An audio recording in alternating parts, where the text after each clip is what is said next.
Um, Before us today is S 1098, the Joint Consolidation Loan Separation Act. Between 1993 and 2006, Congress allowed thousands of married couples to consolidate their student loan debt for a lower interest rate.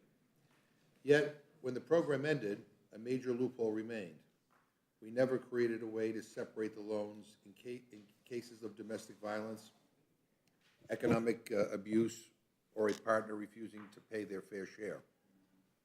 The measure we are considering today is simple. It closes the loophole and allows for the separation of loans. It's completely unacceptable that thousands of Americans are shackled with such unjust financial obligations, and it's time that we do something about it. S 1098 passed with bipartisan support in the Senate and should earn the same kind of broad bipartisan support in the House. It's a good bill that will ease the burden on survivors who have spent decades fighting for their financial freedom. Victims of domestic violence or economic abuse should never have to pay the debts of their abuser. Closing this loophole is just common sense. I urge my colleagues to support this rule and vote yes on the bill when it comes to the floor. And I will turn this over to Dr. Burgess if he has any comments that he would like to make. Thank you, Chairman McGovern. As you've noted today, and thanks to our witnesses for being here, as you've noted today, we are considering S 1098, the Joint Consolidation Loan Separation Act. The intent is good. It is a bipartisan idea, but as is so typical in this Congress, the language in the bill is concerning. Under the Federal Family Education Loan Program, married borrowers were permitted to consolidate their loans together into one joint consolidation loan. This practice was stopped in 2006.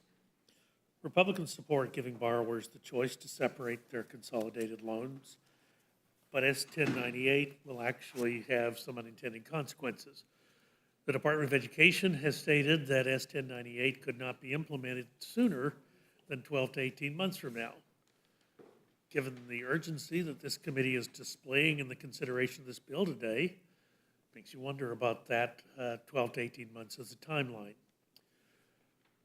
This bill would also broaden the Education Secretary's authority to grant additional student loan forgiveness and allow for new consolidation loans if it is in the fiscal interest of the federal government. This bill provides no definition as to what that even means. Congress needs to take back its power to legislate, not give more of it away to federal agencies. Finally, S 1098 could endanger victims trying to remove themselves from an abusive relationship. When a borrower is trying to remove themselves from an abusive relationship, he or she can apply without the spouse's permission to have the loan separated. If the loan is separated, the bill would allow for the entire balance to be given to the other spouse. This creates a potential for further abuse of the very individuals we say we want to protect, as a potentially violent former spouse could easily take advantage of the system. I do believe there are better ways to accomplish this goal, and Republicans are ready to work and help these individuals address their needs in an expedient manner, but I don't think S 1098 is that. We owe it to the victims of abuse to have a straightforward and efficient process to get help, and we owe it to the taxpayers to protect their tax dollars. So I'm going to urge my colleagues to vote no on the rule and the underlying legislation, and I am anxious to hear from our witnesses. Well, I'll yield back. Thank you very much. Let me just say before I yield to Chairman Scott, I mean, this bill passed with unanimous consent in the Senate. Not a single Republican over in the Senate had strong enough objections to object to the UC. And as the gentleman knows, that if you want to change the bill or introduce a new bill, it probably means that nothing's going to happen to help the people you want to help with in this session. And I think that would be a tragedy. You know, very rarely can you get unanimous consent on anything in the Senate, but they all thought it was appropriate that victims of domestic violence or economic abuse should never, ever have to pay the debts of their abuser. And I would like to think this will get broad bipartisan support here. In fact, this should be brought up under suspension. But because Republicans seem to have a problem with it here in the House, we have to bring it up under a rule. But again, I mean, we pass this, the Senate's already agreed to it, and we can get it to the President's desk, and we can provide some relief for people. So in any event, I'm happy to welcome our two distinguished witnesses, Chairman Scott and Ranking Member Fox. We're always delighted to have you here. I now recognize the gentleman from Virginia, Chairman Scott.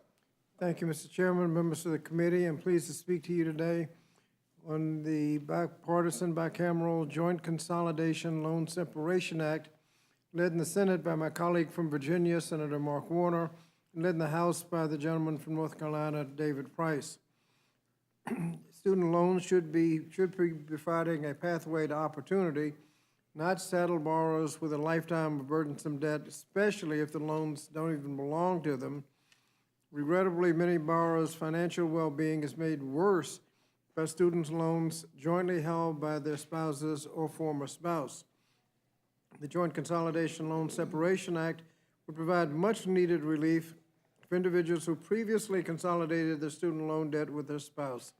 Although Congress eliminated Joint Consolidation Loan Program in 2006, it did not provide a way for borrowers to sever existing loans, even in the event of domestic violence, economic abuse, unresponsiveness from a former partner, or even divorce. As a result, according to the most recent data available from the Department of Education, there are at least 13,500 borrowers with federally joint consolidation loans. Countless other borrowers also have commercially held joint consolidation loans. This bill would allow borrowers to submit an application to the Department of Education to split the joint consolidation loan into two separate federal direct loans. The joint consolidation loan remainder would be split proportionally based on the unpaid principal that each borrower originally brought into the loan.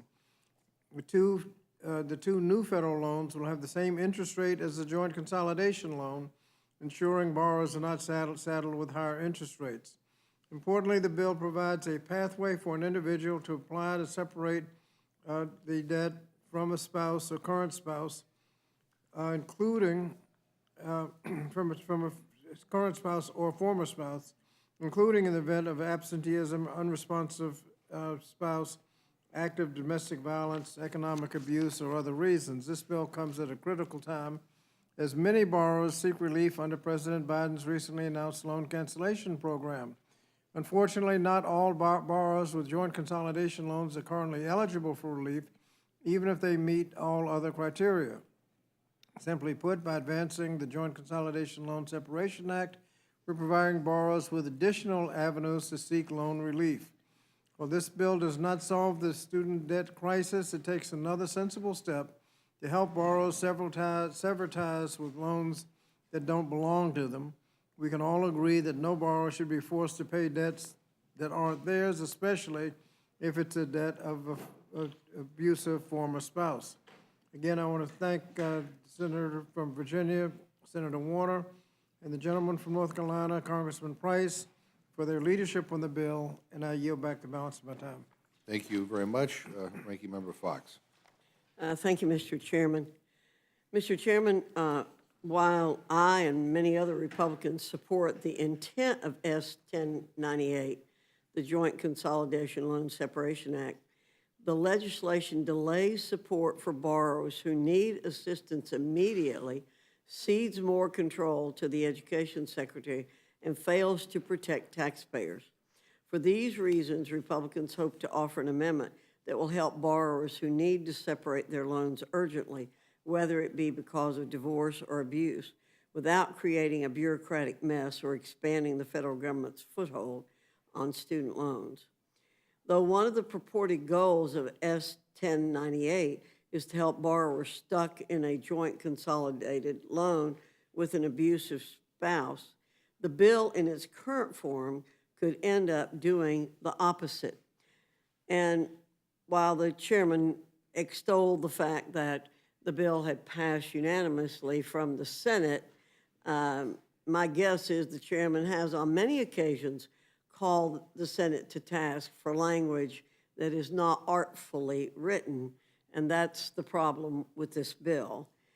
This legislation allows either party within a joint consolidated loan to file for a separate loan, leaving the party that didn't file with little control over how much of the loan balance that party becomes responsible for. In some cases, this could leave the abused spouse with an economic burden that doesn't belong to that person.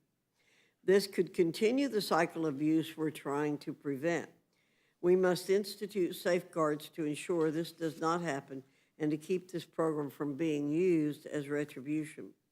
Additionally, according to the Education Department, this legislation, if passed, will not be implemented for 12 to 18 months, leaving borrowers still locked into their loans, unable to escape their circumstances quickly. This is deeply unfortunate when there could be a process in place to separate loans immediately. The Republican amendment does just that, and we simply cannot understand the opposition to that. Lastly, this legislation's vague language to remove these loans from the Federal Family Education Loan, FFEL, program and into the direct loan program makes me think this is another bill disguised to give the federal government even more control over student loans. The bill includes vague language giving the Secretary authority to allow for new consolidated loans into the direct loan program if it's in, quote, the fiscal interest of the federal government, end quote. There's no definition as to what that is or means. Additionally, this language has already been used by the Biden administration when trying to take away older loans from guarantee agencies in the FFEL program. On top of that, this administration has already driven billions of dollars onto the government books for purposes of its illegal waivers of the Public Service Loan Forgiveness Program, income-driven repayment program, and student loan debt scheme. This bill is just one more attempt to get rid of any remaining loans in FFEL. We must be specific when writing the law. If this vague authority is permitted, it will likely lead to this administration taking unilateral action so it can spend billions more of taxpayer money. Republicans are willing to work in a bipartisan manner to see these borrowers protected, but I do not believe S 1098 is the best way to go about it. S 1098 does not put the interest of borrowers first, nor does it put the integrity of the loan program first. Republicans have a solution that will achieve both, and I urge my colleagues to support this alternative. I yield back. Well, thank you very much, both of you, for your testimony. Obviously, I support the bill as it is. I think the minority substitute does not go far enough to support borrowers and significantly complicates the process for borrowers who need these changes to joint consolidation loans to successfully pay off their student loans. And you know, we had bipartisan consensus in the Senate, and if we pass the bill as is right now, it goes right to the President's desk. I ask unanimous consent to insert in the record the Statement of Administration Policy, which says that Joe Biden will sign this, and we can address this issue that, quite frankly, will ensure that victims of domestic violence or economic abuse should never have to pay the debts of their abuser.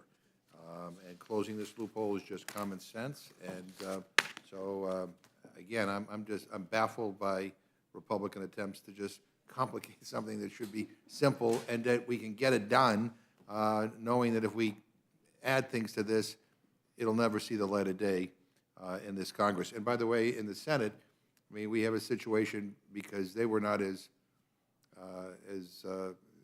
didn't have the foresight that we had in the House. I mean, every time somebody gets COVID over in the Senate, they're paralyzed from moving anything. So in any event, I yield to the gentleman from Texas. Thank you, Chairman. Ranking Member Fox, you mentioned a Republican amendment that was this heard in your committee hearing, and did you do a markup in committee where your Republican amendment was discussed? No. So really this, once again, this pattern we've seen over and over again. This Rules Committee hearing is is basically the first time that you're having a hearing on this, is that correct? Correct.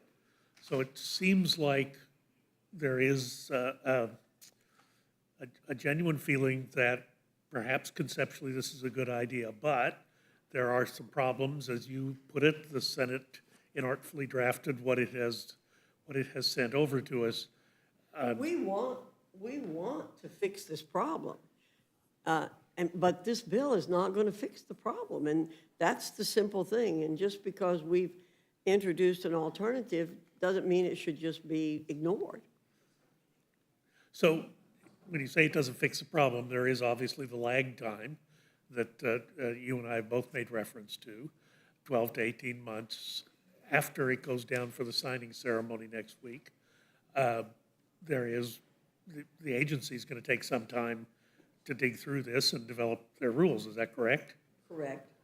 And are there any potential pitfalls as the agency does the, digs into the rulemaking process? Well, a couple of things that I pointed out. Number one is we really are concerned that perhaps the abused spouse will get stuck with the loan itself, and we are concerned with what the department might do in terms of giving itself more power that the legislation shouldn't be giving the department in this regard. So we're very, very concerned about it. This is a sympathetic subject. Again, it's not that we don't want to do what the basic bill does. It's that there should be a better way. There is a better way to do it. Well, I think one lesson we've all learned is you've got to be very, very precise with the agency, because they will interpret things in a way that no one ever anticipated. And you and I both referenced the language of the new consolidation loans, if it's in the fiscal interest of the federal government. I think we both agree that we don't even know what that means. But what authority does that then confer on the Secretary of Education? Yeah, there should be a very simple and straightforward way to take care of this, and there is. This is not the way, unfortunately. You know, I've been concerned for some time that the student loan problem is a very serious problem, and one that we need to devote significant energy to. Of course, it's not the purview of this bill, but it just seems like there should also be some contingent liability that is borne by the institution of higher learning when they allow a student to incur unreasonable amounts of debt, and there is not a job at the other end of that, or necessarily even a degree. And seems like we ought to be able to develop a no-fault insurance for education loans, that if a student can't complete the course of study, there's a way to ameliorate the debt that is incurred. Would there exist, if this passes and gets signed into law? The president, of course, has offered a $10,000 forgiveness for student loans. Is there a way, would people use this as a method of actually increasing the amount of loan forgiveness that a couple may have incurred? They can now separate the loan and each have $10,000 in loan forgiveness? Well, the potential is there. It's definitely there. And it would be moving, again, it would be abusing, in my opinion, the law as it exists, because FEL loans are not eligible for what the president put out in terms of forgiveness or transfer of wealth, is the way I think it really is, to the taxpayers. But we think by leaving this language very vague, the secretary could certainly do that. So is that accounted for in the evaluation the Congressional Budget Office did on this bill? I'm not sure if the CBO mentioned that. They did, it did. All right, Mr. Chairman, I'm going to yield back at this point. Thanks to our witnesses for being here. Thank you. Again, this should be a suspension bill. And it's just frustrating that we're here to have to give it a rule. Ms. Torres. I really don't have a question on the bill. I support the bill. It's really unfortunate that, with Republicans' continual refusal to help the American people either survive the virus or, in this case, the future of these young Americans that have paid into schools that, this bill is only about allowing a victim of domestic violence, whether that is physical abuse, mental abuse, or other.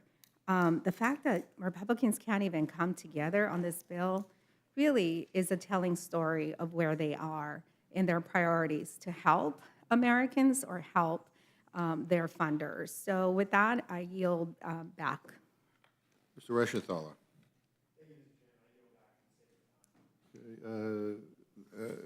Mr. Raskin. Thank you, Mr. Chairman. I too am disappointed that this legislation, which passed by unanimous consent in the Senate, is not something that we seem to be able to pass by unanimous consent here. It seems like a significant and urgent priority for our people, and I'm very happy to endorse the legislation and the rule, and I hope we can move it real quickly on the floor. I yield back to you, Mr. Chairman. Ms. Fishbach. Thank you, Mr. Chair. And I guess I'm disappointed because the House has not been allowed to do their job. I mean, we're being told, and Mr. Chair, you said earlier basically that the Senate passed it and we got to take it or leave it. And we don't have the opportunity to have the discussions and have the amendments and changes that the House may want. So I'm disappointed that we're just giving up our job and our responsibility to the Senate and accepting whatever they send over, which I've heard the chair not accept things from the Senate before. So this seems to be one of those things that we could have those further discussions about. But I do have just a question for Ranking Member Fox. Maybe you could, I know that you've got an alternative to, and I'm wondering if maybe you could just point out some of the big differences, because there are concerns about the bill that's in front of us, and I'd like to understand a little better what the alternative has to offer. Well, for one thing, we don't think it would take 18 months for this to happen.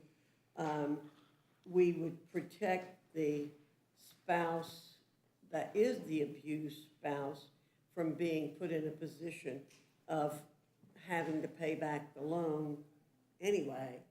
And we have put some restrictions on the authority of the secretary so that we don't have the secretary abusing his or her authority in this case. I think many of the problems that have occurred in our country over the years has been for language that's written too loosely in one body or the other. It's not always the House, sometimes it's the Senate. And I am intrigued again that particularly the chairman is saying, oh, if it passed by unanimous consent, then it's perfect. Well, I bet you I could go back and find lots of statements where you've not felt that way before. And I just think, again, that what Ms. Fishbach is saying is we're just accepting something from the Senate just to go ahead and get it signed when it could be improved. And we'd be helping people better than if we accept the Senate version of the bill. I don't understand that.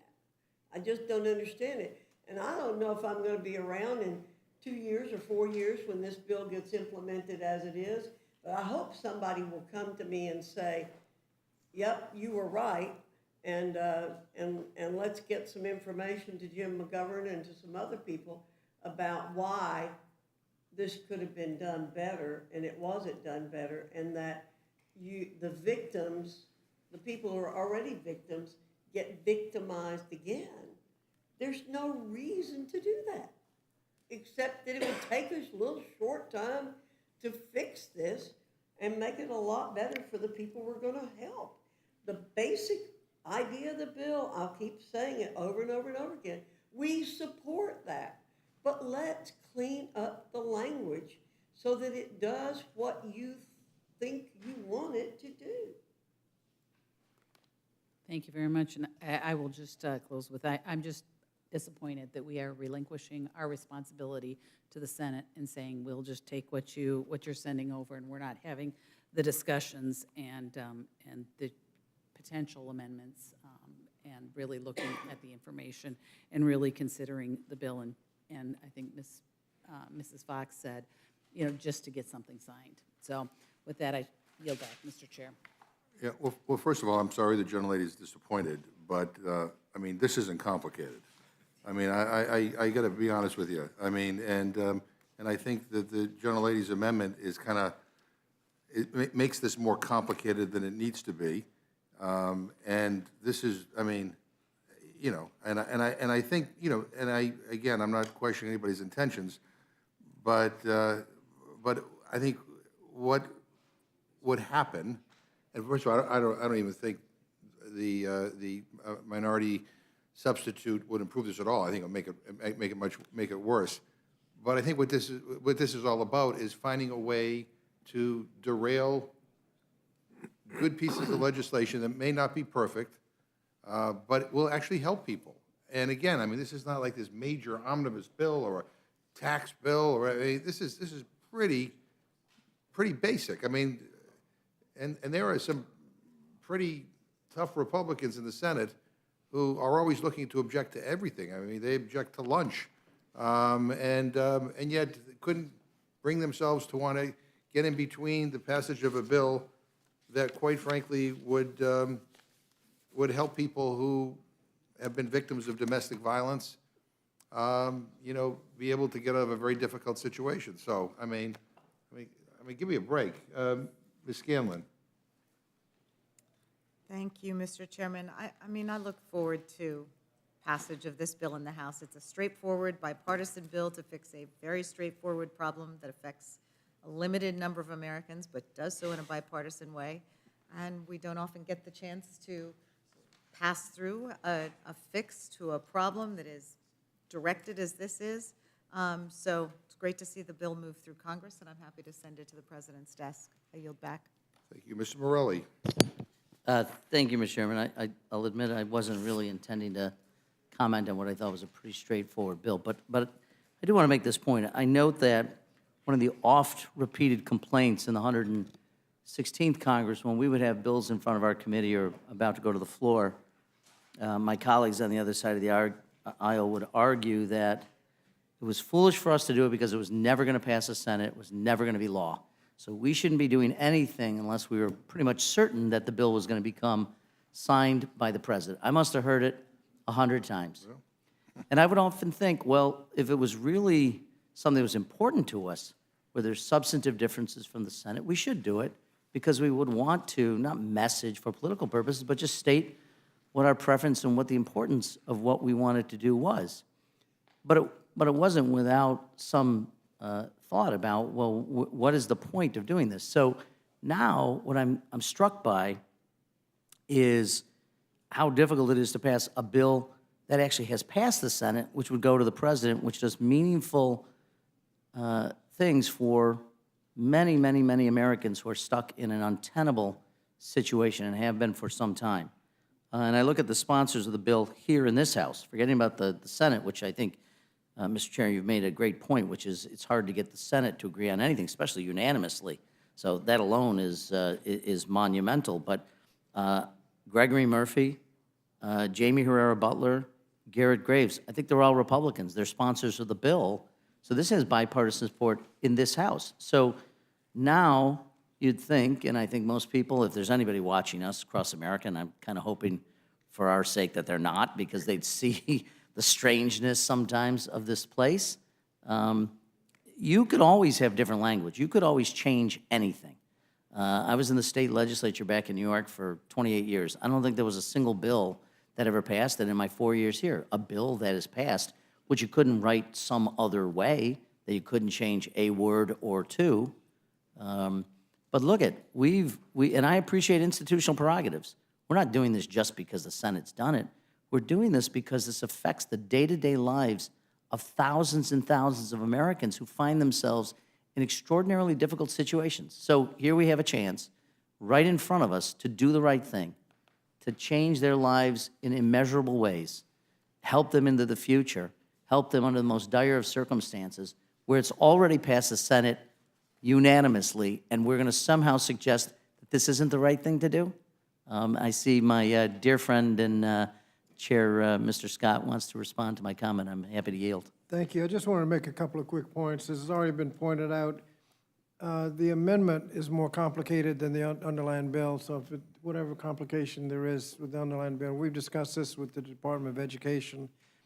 The formula in the bill makes it easy to figure out who's going to get what in terms of the portion of the debt. So it's fairly straightforward. And in terms of delay, as it's been said several times, if we pass it, it's on the president's desk, and the clock can start right then. If we amend it and possibly even make it worse, it goes over to the Senate, and who knows what happens if the clock ever starts or if we ever see the bill again. I think the thing to do would be to make sure that the bill passes as it is and send it to the president, and let's give some relief to those that desperately need relief. Well, I would also say, I'm sorry, I'm happy to yield to my Mr. friend. Chairman, I just can't let misrepresentations go by. I'm sorry. This bill is less complicated. We have exactly the same formula in our bill as is in the underlying bill. So don't tell me that our formula makes it more complicated. It's the same formula. If you think it's complicated, it's your formula. So don't say that to us. And it's also implemented immediately. You're going to allow people to wait a long damn time before this bill is implemented, and it doesn't require another application process for a new loan. This is not more complicated than the bill that the Democrats have that passed the Senate. It is simply not more complicated. And so I can't let you all continue to say that. It's just not right. Again, our formula is the same as the underlying bill. So don't tell me that complicates the bill. If you think it does, that's your formula. Mr. Chairman, if I could just Mr. reclaim my time, yes, of course, Dr. Fox. I would say this, what is less complicated about this is it's passed the United States Senate, and it will go to the president almost immediately. That is less complicated than changing the bill, amending it, sending it back to the Senate in the hopes that in sometime in the distant future, or near future, or whatever, that the Senate would take it up and agree to the amendment. This is right in front of us. And so, Mr. Chair, I think this will pass on the floor if we're fortunate enough to get it to the floor. And I'm going to make a prediction that it has a significant number of Republicans who are going to support this bill because it's the right thing to do, and we're going to get relief to thousands of families in America who need it. And with that, I'll yield Mr. back. Scott, Oh, I'm sorry. Chairman. Just that the way this bill is written, the secretary knows what to do, he does it. There's no discretion, and there's no confusion, and it can be implemented. And we've talked to the administration about this, and they would be much more comfortable with the bill as it is than with the language of the amendment. Thank you. Mr. Chairman, if I could make one more comment. I realize that there are very few perfect bills passed up here, and I've said that over the years that I've been here. But to knowingly go into a bill knowing it's not perfect, that's not the standard I live by. I live by a standard that says I want to be 100% right all the time. And we strive for that. We strive to be correct all the time in legislation, or as close as you can possibly get to it. We have 435 people up here, so you can't have your own way. There's a difference between having your own way in legislation or having something that is better than something else. And what we're proposing is much better for everybody involved.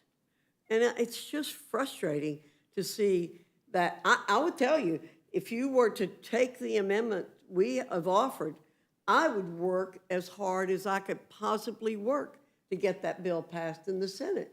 It's not that we don't want this bill passed. We just want a good bill passed instead of a very, very imperfect bill. Mr. Chairman, If I might, I think it's still, I apologize. Yeah, I just want to say, I did not say that it wasn't perfect or there were better ways to do it. I said there's alternative ways. You can always, Said it wasn't perfect. well, what I'm I've never voted suggesting for a is, perfect bill in my life. right, there is no such thing, but what I would say is, this is a great bill, and it does important things for Americans, and it is right in front of us to do, so there doesn't need to add complication to it. But there's always an alternative way to get to the same place. That was the point I was trying to make, and so I just want to make clear, I think this bill is on its merits, aside from the fact that practically speaking, it is critically important to do. I think on its merits is exceptionally well-written, and I think will, as I said, my prediction is we'll receive more than a few Republican votes when it gets to the floor. Sorry, I didn't mean to belabor this either, but. could I just, very quickly, we did not dismiss the amendment in hand. We considered it, discussed it with the Department of Education, and concluded that the bill as written is a lot easier to implement than the amendment. Thank you. Ms. Ross? Thank you, Mr. Chairman, and I too support this bill along with my bipartisan colleagues, Congressman Price and Congressman Murphy from North Carolina. I also want to point out that this has been a problem since 2006, and it has become even more acute as the amount of student debt has gone up. I'm heartened to hear that the formula in both alternatives is the same because it is a fair formula. And we have people who have had to saddle the burden of their abusers' debt since 2006 with this, with the original law. And it is high time that we move it along as quickly as possible. I support the rule and the underlying bill, and I yield back. Thank you very much. I think everybody has asked questions. I appreciate you being here. No further questions. You're dismissed. Again, this should be a suspension bill, and that we are here having to bring it under a rule is, to me, maddening. But anyway, we're going to do what we got to do. And by the way, we forget to mention the two Republican main sponsors in the Senate are John Cornyn and Marco Rubio, those two big liberals that we always look to for guidance. But in any event, I mean, anyway, yeah. So, all right, thank you very much. Okay. Anyone else are there any members wish to testify on S 1098? Seeing none, that closes the hearing on S 1098. At this time, the chair will entertain a motion from the distinguished gentleman from California, Mr. Torres. Mr. Chairman, I move the committee grant S 1098, the Joint Consolidation Loan Separation Act, a closed rule. The rule provides 1 hour of debate equally divided and controlled by the chair and ranking minority member of the Committee on Education and Labor or their designees. The rule waives all points of order against consideration of the bill. The rule provides that the bill shall be considered as read. The rule waives all points of order against provisions in the bill. The rule provides one motion to recommit. Finally, the rule provides that at any time through the legislative day of September 22, 2022, the Speaker may entertain motions offered by the Majority Leader or a designee that the House suspend the rules with respect to multiple measures that were the object of motions to suspend the rules on the legislative day of September 19, September 20, September 21, or September 22, on which the yeas and nays were ordered and further proceedings postponed. The chair shall put the question on any such motion without debate or intervening motion, and the ordering of the yeas and nays on postponement motions to suspend the rules with respect to such measures is vacated. You heard the motion of the gentleman from California. Is there any amendment or discussion? Dr. Burgess.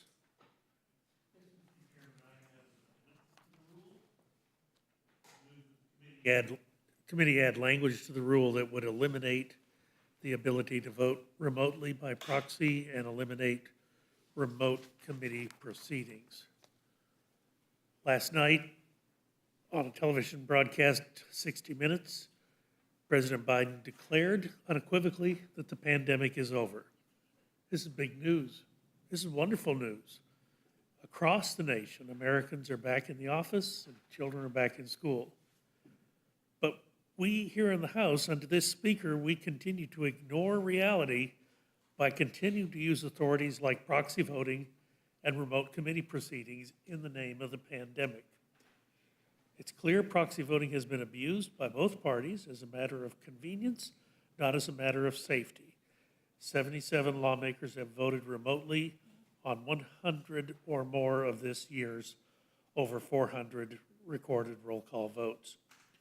Mr. Chairman, you know I don't often agree with the president, but today I hope we can join him in celebrating and acknowledging that the pandemic is behind us and let us be back to normal in the House of Representatives.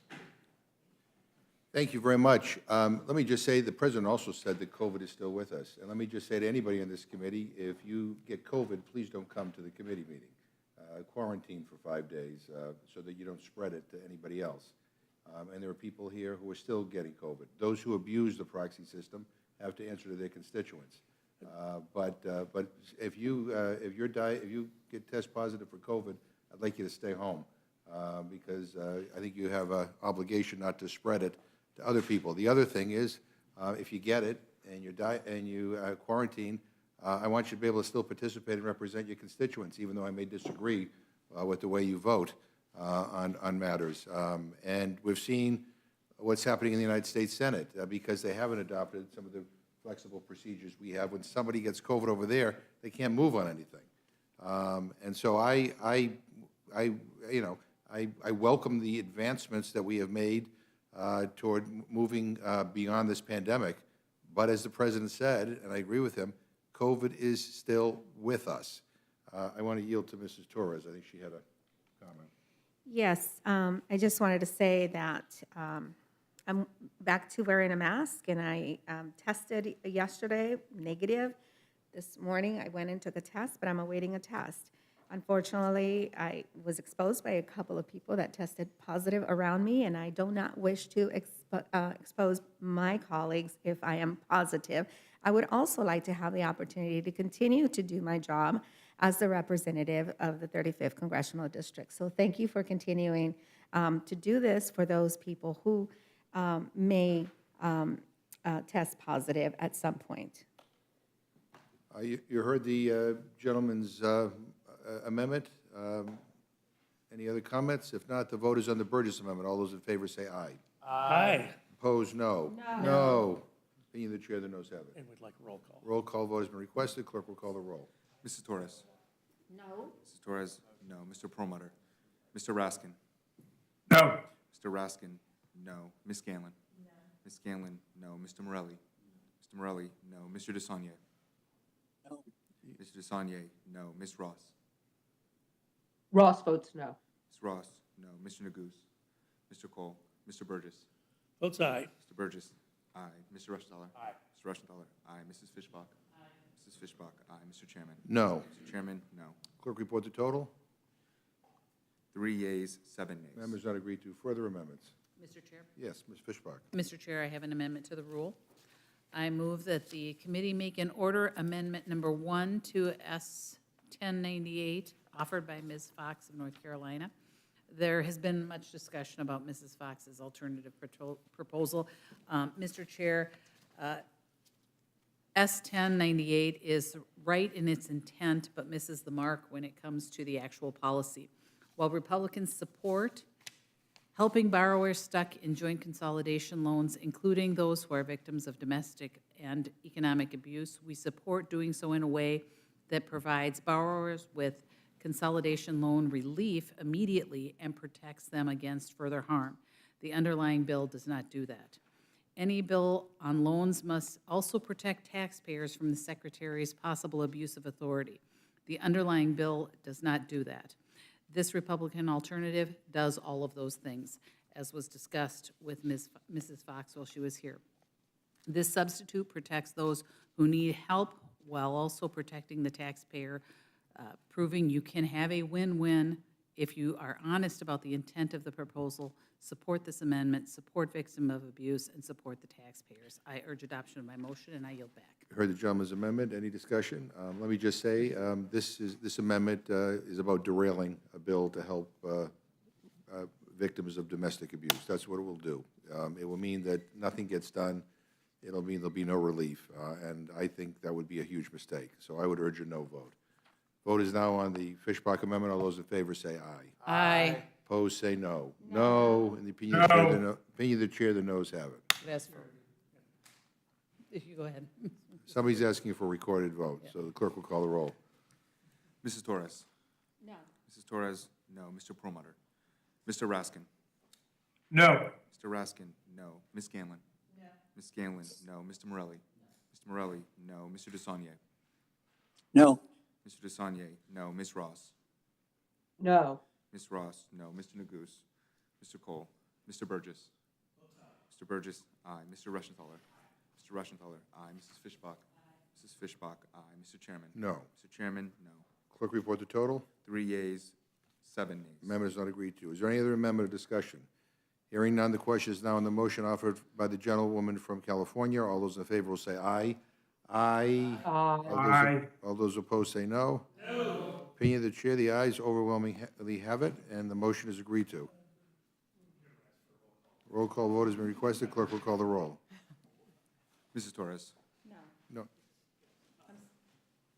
Torres, aye. Mrs. Torres, aye. Mr. Perlmutter? Mr. Raskin? Aye. Mr. Raskin, aye. Ms. Scanlon? Aye. Ms. Scanlon, aye. Mr. Morelli? Mr. Morelli, aye. Mr. DeSaulnier? Aye. Mr. DeSaulnier, aye. Ms. Ross? Aye. Ms. Ross, aye. Mr. Neguse? Mr. Cole? Mr. Burgess? Mr. Burgess, no. Mr. Reschenthaler? Mr. Reschenthaler, no. Mrs. Fishbach? Mrs. Fishbach, no. Mr. Chairman? Aye. Mr. Chairman, aye. Clerk report the total. 7 yeas, 3 nays. The motion is agreed to, and Mr. Perlmutter will carry it for the Democrats. Ms. Fishbach will carry it for the Republicans. Without objection, the committee is adjourned.